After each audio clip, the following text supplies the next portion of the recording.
आज भारतीय जनता पक्षाच्या संघटन पर्वाचं घर घर चलो अभियान होतं। महाराष्ट्राच्या 1 लाख बूथवर बूथ अध्यक्ष ते प्रदेश अध्यक्षापर्यंत सर्व संघटना ही बूथवर घरोघरी आम्ही जातोय। 1.5 कोटी सदस्य संख्या असलेला भारतीय जनता पार्टीचं संघटन आम्ही करतोय।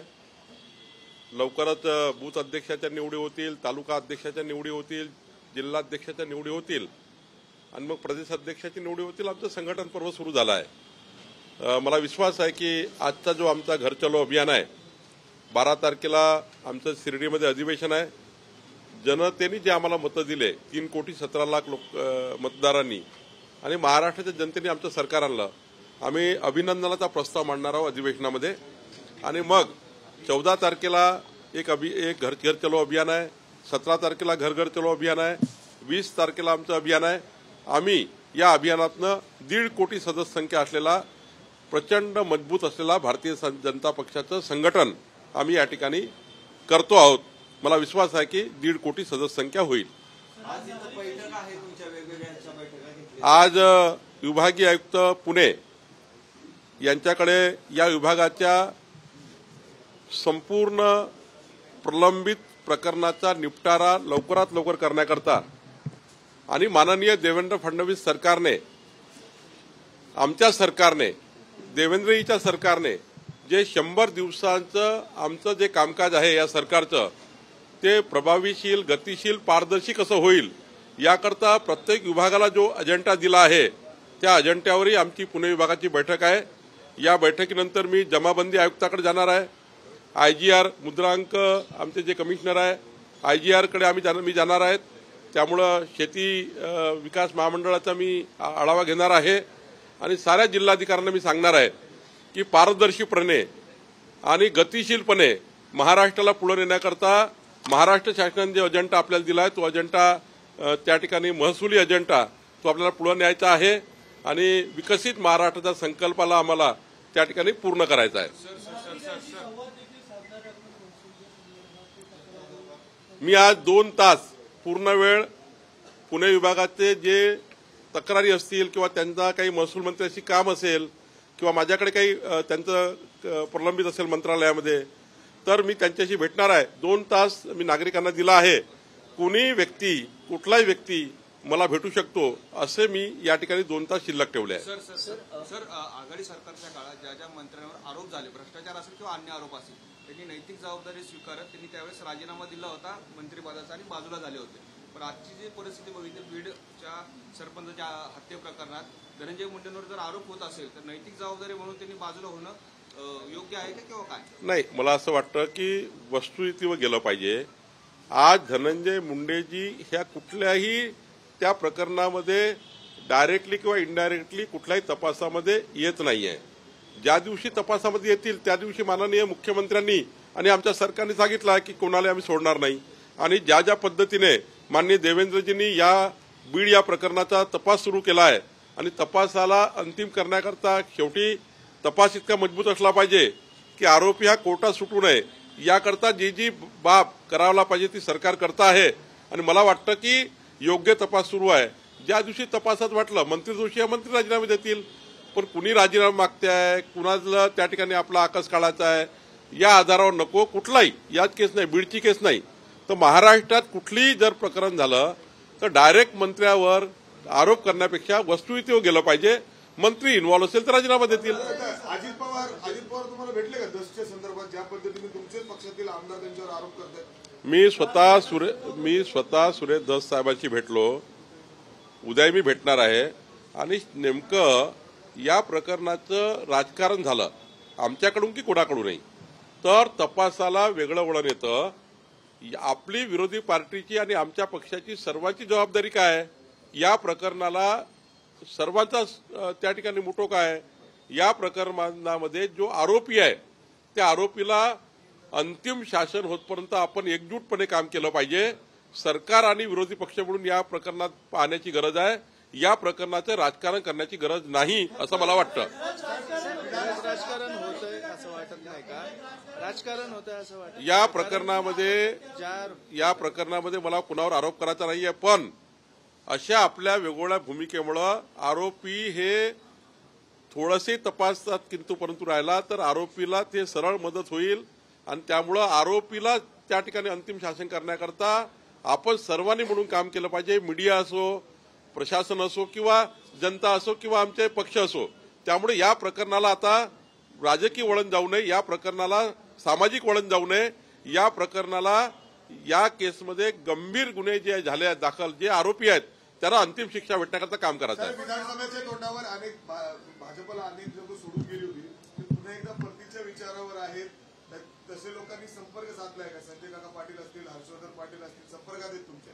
मी आणि भारतीय जनता पार्टीनी, देवेंद्रजींनी, आमच्या केंद्रीय भारतीय जनता पक्षाच्या नेतृत्वाने हे ठरवलं आहे की कुठल्याही नेत्यांना पार्टी प्रवेश घेताना स्थानिक भारतीय जनता पार्टी जोपर्यंत परवानगी देत नाही तोपर्यंत आम्ही कुठलाही पक्षप्रवेश करणार नाही. एक. नंबर 2, महायुतीमध्ये कुठलाही मनमुटाव तयार होणार नाही याची काळजी आम्ही पक्षप्रवेश घेताना करणार आहोत. आमची महायुती महत्वाची आहे, त्यामुळे महायुतीला विश्वास घ्यायचा आहे आणि भारतीय जनता पार्टीच्या स्थानिक आमच्या नेतृत्वाला विचारात घेऊनच पक्षप्रवेश होणार आहे.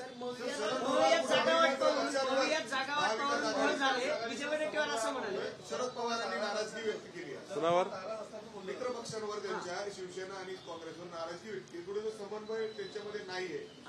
विजय वडेट्टीवार सुद्धा म्हणाले की मवियात जागा वाटपाचा जो घोळ झाला त्यामुळे हा सगळा पराभवाचा फटका बसला. हे बरं झालं त्यांनी मान्य करून टाकलं. कालपर्यंत ते मशीनवर दोष द्यायचे, ईव्हीएमवर दोष द्यायचे.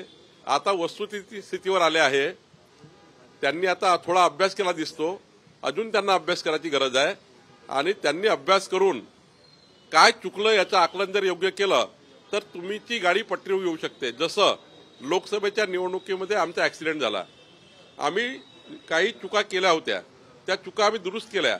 आम्ही जनतेपर्यंत गेलो, घर चलो अभियान केले, जनतेला विश्वासात घेतलं, जनतेला हे सांगितलं की डबल इंजिन सरकारच महाराष्ट्राला विकासाकडे नेऊ शकतं. जनतेने आमचं म्हणणं ऐकलं आणि महायुतीला प्रचंड बहुमत दिलं. जनता ही यावेळेस कन्व्हिन्स झाली. खरं तर कन्फ्युजनचं राजकारण महाविकास आघाडीने केलं म्हणून लोकसभेला त्यांना मतदान मिळालं. आता जनतेला आम्ही कन्व्हिन्स केलं. आता आमच्या बाजूने जनता आली आहे. आता महाविकास आघाडी मात्र आपसातल्या वादामध्ये पेटलेली आहे. त्यांचं व्हिजन नाही आहे, विकासाचं व्हिजन नाही आहे, लाथाड्या सुरू झालेल्या आहे आणि पुढच्या काळामध्ये आमची महायुती आणि आमचं महाराष्ट्राच्या विकासाचं व्हिजन हे आम्ही प्रभावीपणे काम करू आणि विकसित महाराष्ट्राचा संकल्प पूर्ण करू. पण महाविकास आघाडी मात्र आता खऱ्या अर्थाने वस्तुस्थितीवर लक्ष द्यायला सुरुवात केली आहे. हे चांगलं आहे. नागपूरमध्ये मुख्यमंत्री देवेंद्र फडणवीस यांचा कार्यक्रम आहे, त्याला अध्यक्ष म्हणून स्वतः विजय वडेट्टीवार आहे. मात्र दुसरीकडे सुधीर मुनगंटीवार हे पाहुणे म्हणून ते कार्यक्रमाला आमंत्रित होते. मात्र ते कुठेतरी नाराज आहेत म्हणून ते कार्यक्रमाला येत नाही. मला तिथे आता बाब सांगता येणार नाही. पण महाराष्ट्राच्या विकासाकरता जर महाराष्ट्र विकसित करायचा असेल तर पक्ष आणि विरोधी पक्ष या सर्वांना घेऊन निवडणुकीच्या राजकारणाच्या बाहेर निघून सर्वांना सोबत घेऊन आपण विकासाकरता काम केलं पाहिजे. हा महाराष्ट्र महत्वाचा आहे, महाराष्ट्राची जनता महत्वाची आहे. त्यामुळे आता आम्हाला हेवे दावे सोडावे लागतील, पार्टी विपक्ष सोडावा लागेल आणि विकासाच्या कामातून आपल्याला महाराष्ट्र पुढे न्यावं लागेल. आणि त्यामुळे असे कार्यक्रम घेतले. उद्या पवार साहेबांनी देवेंद्रजी एका व्यासपीठावर आले, त्याला काय अडचण आहे?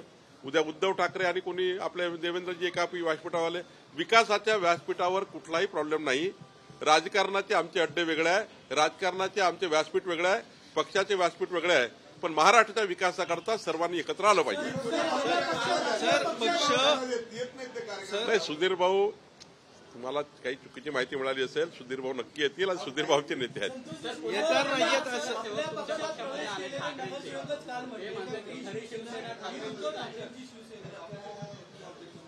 ते शिवसेनेबद्दल बोलले, पण त्यांनी परवा जे बोलले मी शेवट सांगतो आपल्याला. जेव्हा उद्धव ठाकरेजींना ते सोडून आमच्याकडे आले तेव्हा त्यांनी सांगितलं की हिंदू हृदय सम्राट बाळासाहेब ठाकरे यांचे विचार उद्धव ठाकरेंनी सोडले. हिंदुत्वाचा अजेंडा उद्धव ठाकरेंनी सोडला. म्हणून आम्ही आमची महायुती असलेल्या भारतीय जनता पार्टीची अनेक वर्ष युती आहे. आमचे विचार सारखे आहे. आमचे हिंदुस्थानाच्या विकासाचे विचार आहे, हिंदुत्वाचे विचार आहे. म्हणून भारतीय जनता पार्टीत त्यांनी पक्षप्रवेश केला आहे. खरं तर ते आमच्याकडे आले असताना त्यांनी कुठली अपेक्षा व्यक्त केली नाही. केवळ भारतीय जनता पार्टीचे विचार आणि भारतीय जनता पार्टीचं संघटन मजबूत करण्याकरता ते भाजपमध्ये आले. राष्ट्रवादीचे खासदार देखील संपर्क केला होता, काय सांगाल त्याबद्दल? कारण मी कालच सांगितलं की महाराष्ट्राच्या मुख्यमंत्र्यांना भेटण्याचे अधिकार सर्वांना आहे. मग आदित्य ठाकरेजी असो की शरदचंद्र पवार साहेबांची भेट असो किंवा कोणत्याही पक्षाची भेट, नाना पटोलेची असो, कुणी असो, महाराष्ट्राच्या विकासाकरता कुणी जर महाराष्ट्र सरकारकडे आलं, महाराष्ट्राच्या विकासाकरता 4 गोष्टी सांगितल्या, शेवटी विरोधी पक्षाकडे काही चांगलं मटेरियल असतं, त्यामुळे त्यांनी जर मटेरियल दिलं तर सरकार चांगल्या पद्धतीने चालतं. त्यामुळे आदित्य ठाकरे जरी आले असतील देवेंद्रजीला भेटायला, त्यात काही वावगं नाही आहे. मुंबई महानगरपालिकेचा एक प्रश्न, मुंबई महानगरपालिकेच्या पार्श्वभूमीवर ठाकरे ते नाराज असल्याची बातमी आहे. तुमच्याकडे बातमी आहे, माझ्याकडे नाही. मी सांगितलं आता. राजकारण करताना